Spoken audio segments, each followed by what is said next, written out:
The final album recorded before their April 1970 split, Abbey Road became one of the Beatles' most recognizable projects. Selling more than 30 million copies, the trusty duo of John Lennon and Paul McCartney penned the bulk of its 17 tracks. However, many would argue that the real standouts came from lead guitarist George Harrison. On this day in 1969, the Beatles entered the UK singles charts with one of Harrison's finest songs. Typically, by the time George Harrison walked into the studio, he had at least a rough idea of how his guitar solos would sound.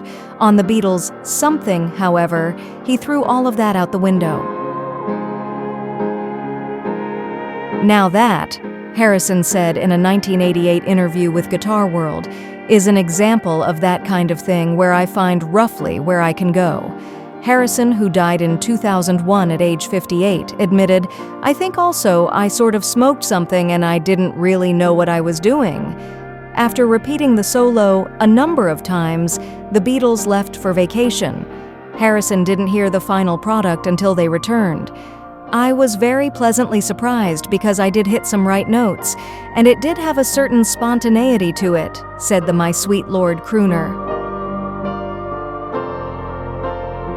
Largely believed to be about George Harrison's first wife, Pattie Boyd. Something is now the Beatles' second most covered song after 1965's Yesterday. That included the legendary Frank Sinatra, who hailed the ballad as the greatest love song of the past 50 years.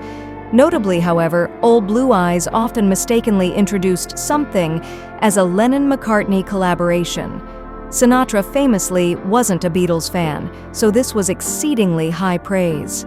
Another high-profile Beatles critic, Elvis Presley, also begrudgingly gave Something its flowers. In fact, Presley's stepbrother, David Stanley, revealed in a March 2025 interview with the Daily Express that the king of rock and roll was particularly fond of Harrison's catalog.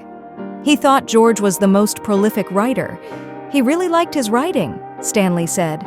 In addition to Something, all four of Presley's favorites came from George Harrison: Norwegian Wood, If I Needed Someone, and Here Comes the Sun.